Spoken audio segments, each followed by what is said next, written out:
ಇದು ಅವರು C E T ನಿಯಮ ಏನು ಮಾಡ್ತಾರೋ ಅದನ್ನು ನಾವು ತಿಳ್ಕೋಬೇಕು ಮೊದಲು. ಈಗ ಅವರವರ ಧರ್ಮವನ್ನು ಆಚರಣೆ ಮಾಡೋದು ಪ್ರತಿಯೊಬ್ಬರಿಗೂ ಸರ್ಕಾರ ಅಲ್ಲ, ನಮ್ಮ ಸಂವಿಧಾನ ಹಕ್ಕು ಕೊಟ್ಟಿದೆ. ಪ್ರತಿಯೊಬ್ಬರು ಯಾವುದೇ ಧರ್ಮವನ್ನು ಸ್ವೀಕರಿಸ್ಬೋದು, ನಂಬಿ ಬದುಕ್ಬೋದು, ನಂಬದೇನೋ ಬದುಕ್ಬೋದು, ಆಸ್ತಿಕರಾಗಿ ನಾಸ್ತಿಕರಾಗಿ ಯಾವುದೇ ರೀತಿ ಬದುಕಕ್ಕೂ ನಮ್ಮ ಸಂವಿಧಾನ ಪ್ರತಿಯೊಬ್ಬರಿಗೂ ಕೂಡ ಹಕ್ಕನ್ನು ಕೊಟ್ಟಿದೆ. ಇದು ಆದ್ದರಿಂದ ಅಂತಹ ಧಾರ್ಮಿಕ ಆಚರಣೆಗಳನ್ನು ಯಾರೇ ಮಾಡಿದ್ರೂ ಕೂಡ ಅದನ್ನು ಒಪ್ಪಬೇಕಾಗಿರುವಂಥದ್ದು. ಅದರಿಂದ ಸರ್ಕಾರ ಅದರ ಬಗ್ಗೆ ಕ್ರಮ ಕೈಗೊಂಡು ಯಾರೇ ಧಾರ್ಮಿಕ ಆಚರಣೆಗಳನ್ನು ಮಾಡಲಿ, ಆದರೆ ಅವರ ನಿಯಮಕ್ಕೆ ಮತ್ತು ಅವರಿಗೆ ಸಿ ಇ ಟಿಯಿಂದ ಸಿ ಇ ಟಿ ಮಾಡಬೇಕಾದ್ರೆ ಏನಾದರೂ ಗೊಂದಲ ಉಂಟಾಗೋದಾಗಲಿ ಮತ್ತು ಅದರ ಮೇಲೆ ಸಂಶಯ ಉಂಟಾಗುವಂಥ ಸ್ಥಿತಿ ಬರ್ತದೆ ಅನ್ನೋ ದೃಷ್ಟಿಯಿಂದ ಇನ್ನೇನು ಕ್ರಮಗಳನ್ನು ಕೈಗೊಳ್ತಾ ಇರ್ತಾರೆ.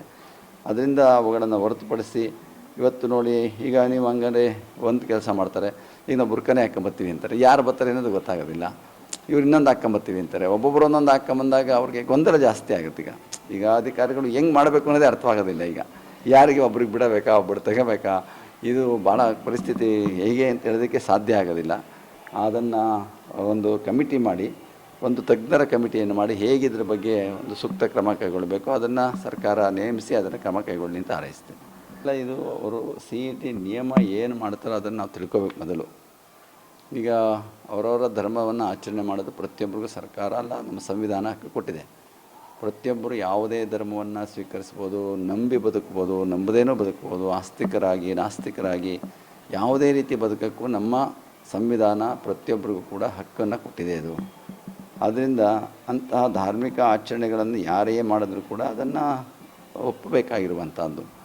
ಅದರಿಂದ ಸರ್ಕಾರ ಅದರ ಬಗ್ಗೆ ಕ್ರಮ ಕೈಗೊಂಡು ಯಾರೇ ಧಾರ್ಮಿಕ ಆಚರಣೆಗಳನ್ನು ಮಾಡಲಿ, ಆದರೆ ಅವರ ನಿಯಮಕ್ಕೆ ಮತ್ತು ಅವರಿಗೆ ಸಿ ಇ ಟಿಯಿಂದ ಸಿ ಇ ಟಿ ಮಾಡಬೇಕಾದ್ರೆ ಏನಾದರೂ ಗೊಂದಲ ಉಂಟಾಗೋದಾಗಲಿ ಮತ್ತು ಅದರ ಮೇಲೆ ಸಂಶಯ ಉಂಟಾಗುವಂಥ ಸ್ಥಿತಿ ಬರ್ತದೆ ಅನ್ನೋ ದೃಷ್ಟಿಯಿಂದ ಇನ್ನೇನು ಕ್ರಮಗಳನ್ನು ಕೈಗೊಳ್ತಾ ಇರ್ತಾರೆ.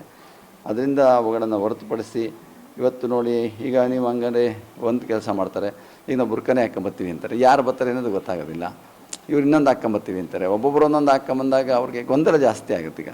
ಈಗ ಅಧಿಕಾರಿಗಳು ಹೆಂಗೆ ಮಾಡಬೇಕು ಅನ್ನೋದೇ ಅರ್ಥವಾಗೋದಿಲ್ಲ. ಈಗ ಯಾರಿಗೆ ಒಬ್ರಿಗೆ ಬಿಡಬೇಕಾ, ಒಬ್ಬರು ತೆಗೋಬೇಕಾ, ಇದು ಭಾಳ ಪರಿಸ್ಥಿತಿ ಹೇಗೆ ಅಂತ ಹೇಳೋದಕ್ಕೆ ಸಾಧ್ಯ ಆಗೋದಿಲ್ಲ. ಅದನ್ನು ಒಂದು ಕಮಿಟಿ ಮಾಡಿ, ಒಂದು ತಜ್ಞರ ಕಮಿಟಿಯನ್ನು ಮಾಡಿ ಹೇಗೆ ಇದ್ರ ಬಗ್ಗೆ ಒಂದು ಸೂಕ್ತ ಕ್ರಮ ಕೈಗೊಳ್ಳಬೇಕು ಅದನ್ನು ಸರ್ಕಾರ ನೇಮಿಸಿ ಅದನ್ನು ಕ್ರಮ ಕೈಗೊಳ್ಳಿ ಅಂತ ಹಾರೈಸ್ತೇನೆ.